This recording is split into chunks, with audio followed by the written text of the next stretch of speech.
Hello, welcome to Locked on Sharks, the premier hockey podcast of your favorite team in the Bay Area. And on today's episode, we're going to talk about the weekend that was in Prague, some of the big takeaways, and why the Sharks defense might struggle this year. So, all that and more on today's episode of Locked on Sharks.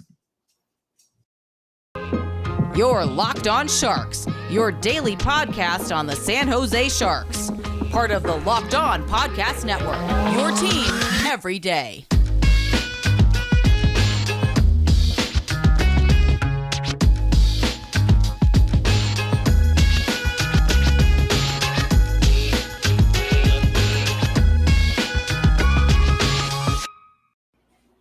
I'm your host, JD Young, contributor at Fear the Fin and San Jose Hockey Now. I want to thank you, of course, for making Locked on Sharks your first listen. We're free and available wherever you get podcasts. And of course, if you're on YouTube right now, go ahead and hit the subscribe button. And the Sharks played their first two regular season games against the Nashville Predators.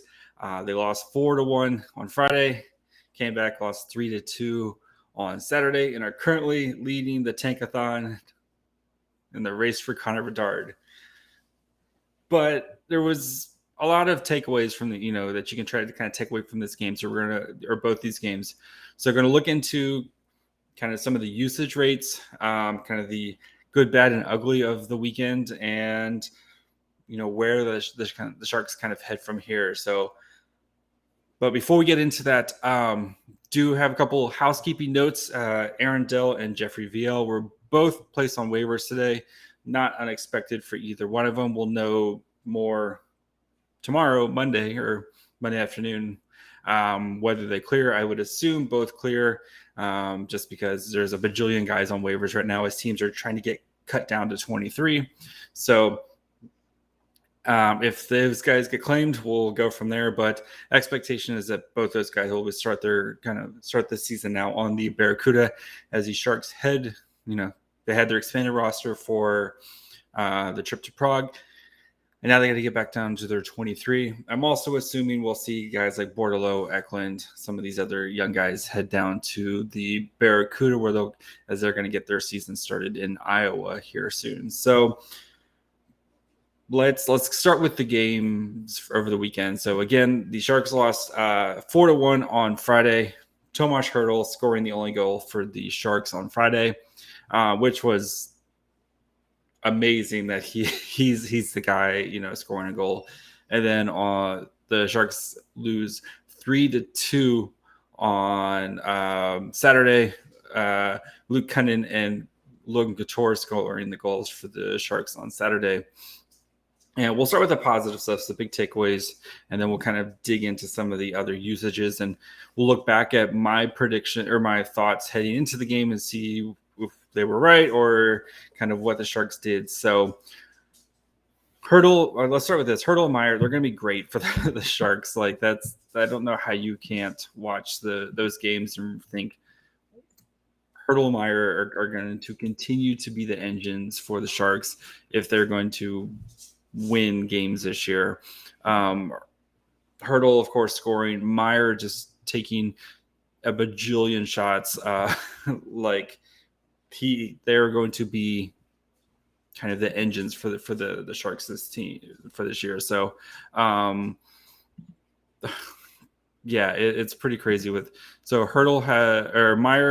Meier has 11 shot attempts already, or shots on goal already this year. So, you're just going to see him put out a monster year. And he only got 1 point from the weekend, but I'm not worried about those guys are going to be monsters here. And my 90-point Timo, I'm feeling really good about 90-point Timo this year, especially once they get into the actual swing of things. So Hertl, Meier, going to be great. Steven Lorentz, Luke Kunin look like they're going to be solid additions for the Sharks this season. Lorentz started the game, the Friday's game, on the fourth line. By Saturday, he was playing on the second line with Couture and LeBanc. And Luke Kunin, who's played on the first line with Hertl and Meier, they look like they're solid additions. I still don't love the trading away a third-round pick for Kunin, but he looks like he's going to be a solid player or both these guys look like they're going to be solid players for the Sharks. You see with Lorentz, his speed and his forechecking ability and the way he kind of creates havoc that way. He's going to be that guy who does all the little dirty things, like not dirty, like illegal things, but like all the dirty things on the shift, winning puck battles, doing that type of stuff that you need those guys on a line. So that way some of the other guys can operate. So we'll see how long Lorentz stays on the second line. It was good to see Couture score. It was good to see LeBanc taking a bunch of shots. So he's second on the team in shots right now in 9. Wasn't able to get on the score sheet, but good to see him kind of returning back to form. And if the Sharks are going to do anything this year, Kevin LeBanc needs to have a pretty big season for them to actually try to do something. So, good to see that. I mean, Luke Kunin, who's playing on the top line with Alexander Barabanov on the shelf right now. Again, good to see, taking advantage of the opportunities that are given to him. I want to see how, when everyone's healthy, where he kind of fills in. Maybe he takes that second line spot, or if he's going to be on the third line, which we will talk about the third line in a little bit. But it is, yeah. But yeah, I really want to see where he kind of fits in, because I think if he's on your third line, he can help provide some spark and oomph. I think that third line's kind of needs right now, especially after what we saw the first weekend here. And kind of the bad of the weekend is the defense might be bad. Other than Erik Karlsson, Erik Karlsson, we know what you get when Erik Karlsson when he's healthy. And Meier, I thought, had a pretty good weekend. Same thing with Mark-Edward Vlasic, Vlasic looking solid this weekend. But the rest of the guys were not looking great. We saw Harrington, who literally signed off the streets, came in as a PTO guy, signed, put into the top defensive pairing with Karlsson, and then a healthy scratch the next day. Not a great look. Matt Benning had a rough weekend too against his former team. There was the 2-on-1 goal with Nino Niederreiter, who, Benning's just we clipped it. He's just starfishing for no reason. Draws then like a couple minutes later, it takes a tripping penalty. Just not a good weekend. And I know these guys are new to the system, and they're still trying to get their feet under them. And it's only games 1 and 2 of the season, but tough look for Matt Benning. And when you sign him to a 4-year deal, it's not going. That Matt Benning's here to stay for a while. So we'll see if he can kind of get over this first weekend and try to find his groove. But I think outside of Karlsson, the defense does worry me a lot, especially with when you're having to utilize Matt Benning and Mario Ferraro as your second power play. Tough look. So that's fine. Well, we have plenty of time to kind of dissect into these. So before we get into some of the usage rates and kind of how especially these forward lines were utilized, and look back at my thoughts going into the weekend, let's take a quick break.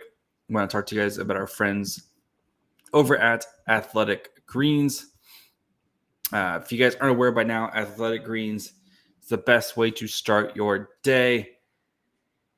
If you're trying to worry about you're worried about your immune system, you're worried about your gut health, you need more energy, but you don't want to take 1,000 pills, that's where Athletic Greens comes in. What is it? It's basically 1 scoop of their AG1. You put it in some water, you shake it up, and you drink it. You do it first thing in the morning before you have your morning coffee, and you'll be on your way. 75 high-quality vitamins, minerals, whole food source superfoods,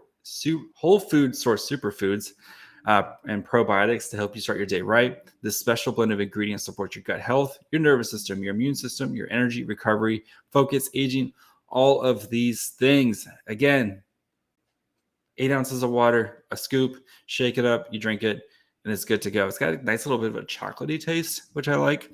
So, and it's great about it because you get a bunch of multivitamins that your body can absorb quickly. And it's a small micro habit with big benefits. A great way to take care of yourself. And right now, you also get a year's supply of vitamin D with it, which is good, especially as we're heading into the winter months. You're not getting enough sun. I know in California, we get a little bit extra sun, but you want to make sure that you're taking care of yourself. And it's less than $3 a day. You're investing in your health. It's cheaper than a cold brew habit. And it's cheaper than going to the store and trying to buy all these supplements yourself. All-in-one nutritional insurance. They're making it really easy, like I said. Athletic Greens is giving you a free 1-year supply of immune-supporting vitamin D and 5 free travel packs for your first purchase. All you have to do is visit athleticgreens.com/NHL Network. Again, that's athleticgreens.com/NHL Network to take ownership over your health and pick up your ultimate daily nutritional insurance. All right, so let's look at some of the usage rates for the Sharks. And I want to start with Friday's game, looking at how the forwards were actually utilized, because we've heard very much, where we wanted to see kind of these 3 lines, a 4-line. David Quinn wants 4 lines. He put together this third line of Matt Nieto, Nick Bonino, and Noah Gregor to kind of be your more defensive line. And I don't think he actually means it, David Quinn, because if you look at the way that these guys are utilized, they're not being put into this role as a shutdown role. So, Kunin, Hertl, and Meier on Friday's game had almost 11 minutes time on ice. Good. That's what you want to see. That's your top line. Did a great job. 13 shot attempts to 4, especially against Nashville's top. They have a very awesome top line, right? Those guys were doing a good job of kind of dictating pace. And David Quinn, 5 offensive zone starts, 4 neutral zone starts, 5 defensive zone starts. Good. You're trying to get this line on the ice, right? Cool. Lindblom, Couture, LeBanc, those guys played 5 minutes together. A little bit more even. 6 shot attempts, 4, 8 allowed. Also, 3 offensive zone starts, 3 neutral zones, 5 defensive. We know Couture is a pretty solid defensive center, especially against that second line, right? If you don't really get to match as much as well, especially when you're on the road, but still.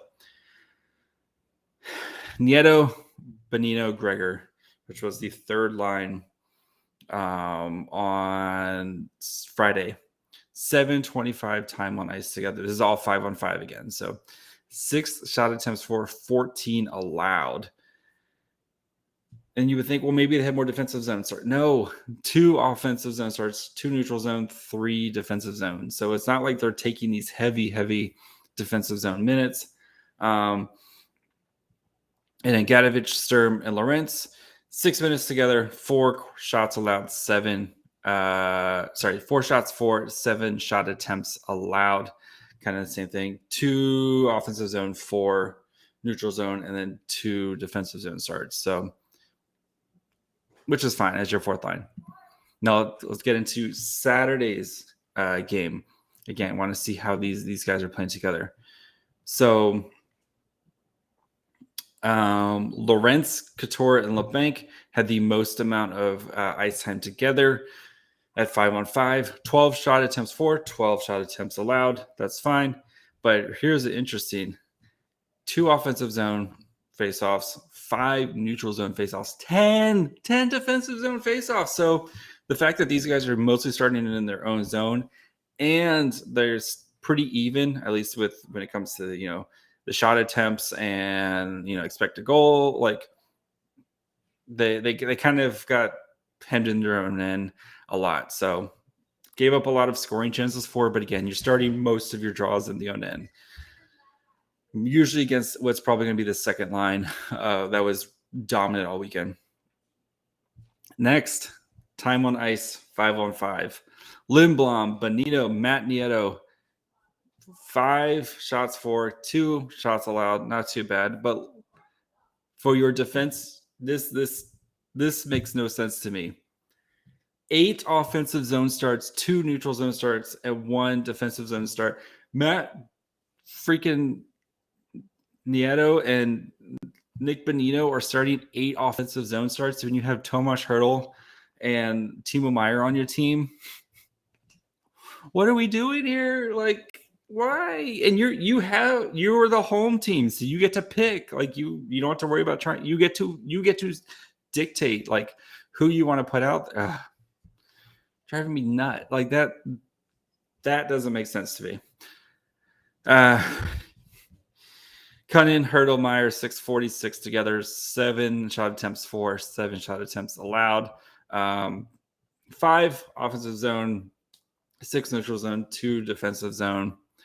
And then Gadovich, Sturm, Evgeny Svechnikov, who drew in for Gregor. 3 shot attempts for, 4 allowed. And then 2 offensive zone starts, 2 defensive zone starts, and then some other guys who played kind of mismatched, who played a little bit, a couple minutes there. But here's my big takeaway from it, right? We hear that you're trying to protect like guys like Bordeleau and stuff who are not ready to kind of take the mantle, be NHL guys, and like, yeah, maybe they might be a problem at their own end, but you're letting Nick Bonino get 8 offensive zone starts in a game that you were kind of down. Like the Preds parked the bus in the third period, and you were down trying to score goals to come back, and Nick Bonino's getting 8 offensive zone starts. But Thomas Bordeleau and William Eklund, they're not quite ready yet to be NHL players. Like, I get that. You don't want to rush them in there, and that's fine. And I fully expect those guys to go down and play probably about 20 games in the Barracuda before we maybe get a taste of them. But what are we doing starting Nick Bonino 8 times in the offensive zone, especially when you have Tomas Hertl and Timo Meier, who are the engines of your offense? And yes, they got a fair share, but Nick Bonino starting 8 times in the offensive zone. What are we doing?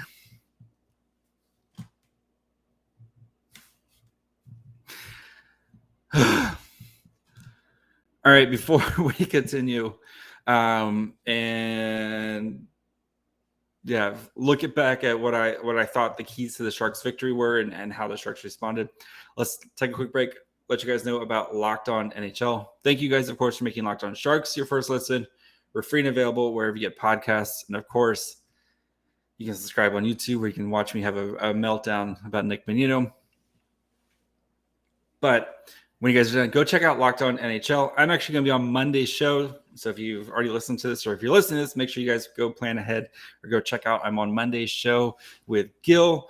Wednesdays, of course, always Western Conference Wednesdays. So if you want to see what's going on around the rest of the Western Conference, go check out there, especially because the Western Conference, we got some bad between what might be the Sharks, Coyotes, and Blackhawks. There might be some stinky teams. So if you want to see where the Sharks are going to fit in the Bedard sweepstakes, go check out Locked On NHL. And then Thursdays, of course, Power Ranking Thursdays. I think the Sharks were like 4th from the bottom on last week's, and they're probably not going to go up this week. So go check out Locked On NHL wherever you get podcasts. And of course, subscribe on YouTube as well.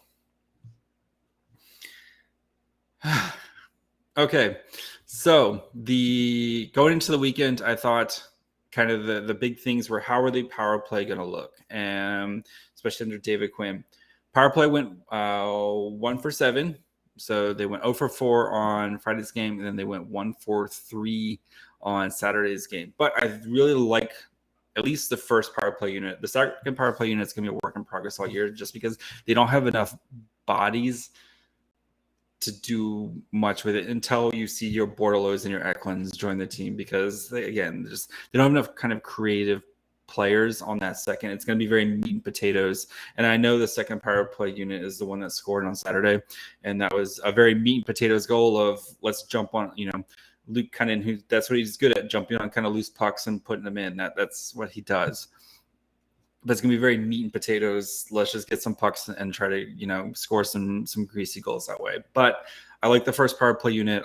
I really like their movement and the action that they had of trying to get those cross-rink passes, and trying to feed those to Timo Meier to try to set up those one-timers. And having Karlsson not having to do this dueling banjo with Brent Burns, I think the power play one, we're going to see it once it gets some chemistry under the new system. I think the power play is going to be pretty solid for the Sharks, especially compared to what we've seen the past couple of years of let's just kind of keep shooting from the point and doing stuff. And again, I liked it. I liked some of the action, especially with Couture coming from the point and diving it, trying to crashing the board and trying to get that one timer there.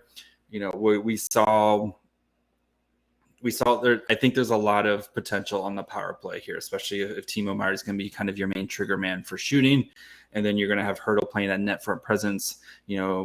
We love Hertl and the big booty up front. Like, he can score those crazy goals, and if Couture is going to be sliding down from the wing there, like it's got the makings to be a pretty solid power play. So really good. I really like what I saw from there.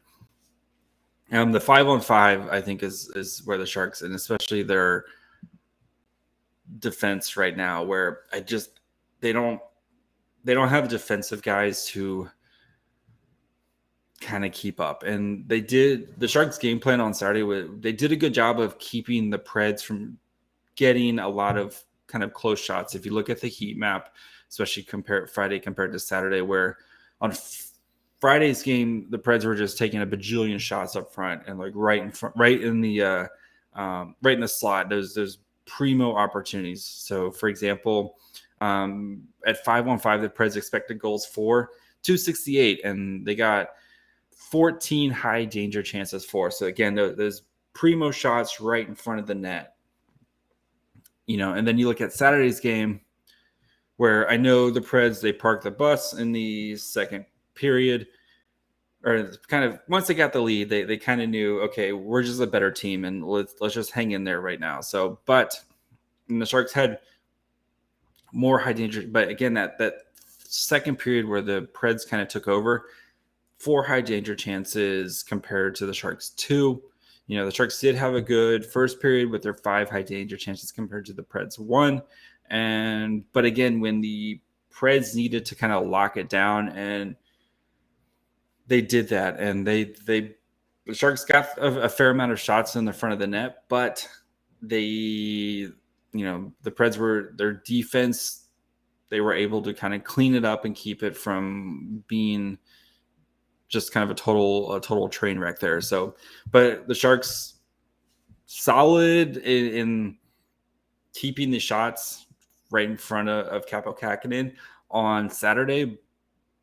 But the defense is, just, you see like bad pinching, especially on Friday, like Scott Harrington with a bad pinch that leads to a goal. Mario Ferraro, who I thought had a pretty solid weekend, we like to see him getting on the score sheet there.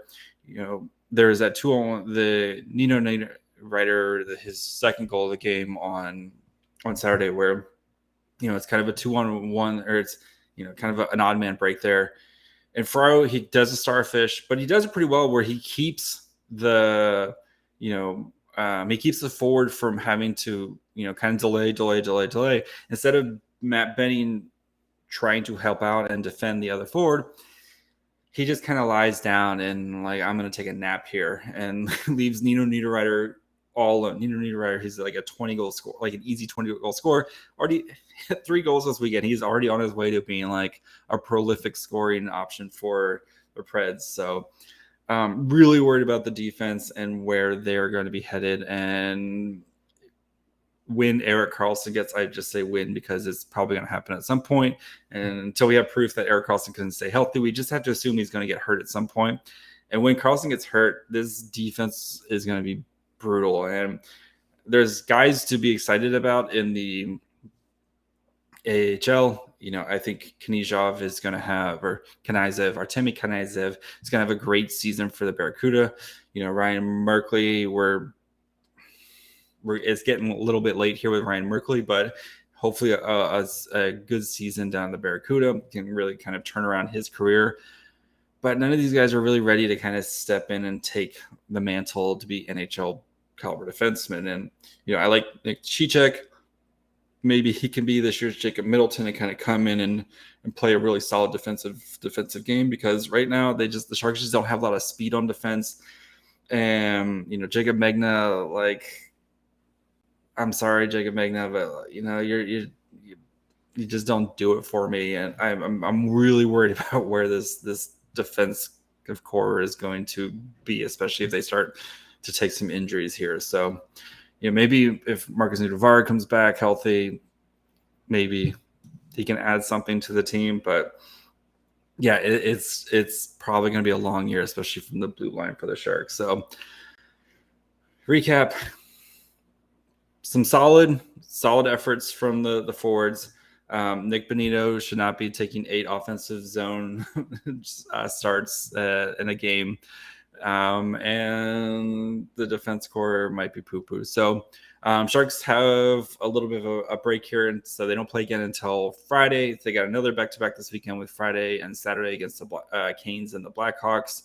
Brent Burns returns to town on Friday, and then Saturday is Doug Wilson Appreciation Night. So it's going to be another big weekend for the Sharks. So this week at Locked On Sharks, so we've got you covered with plenty of fun interviews. So tomorrow, Scott Reedy, and then we have the voice of the Wichita Thunder, Jason Mials. I think that's how you pronounce his name.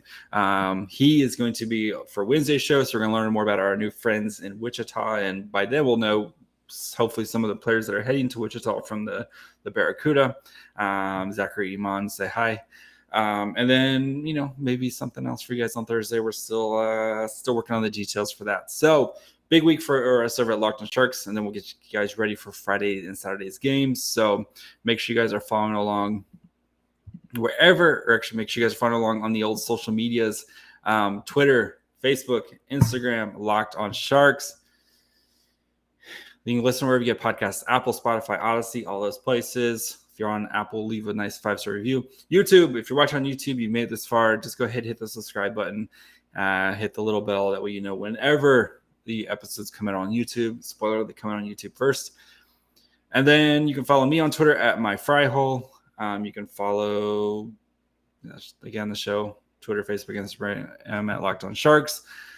And go check out Locked On HL. And we'll be back tomorrow with Scott Reedy. Very handsome. Until then, bye, friends.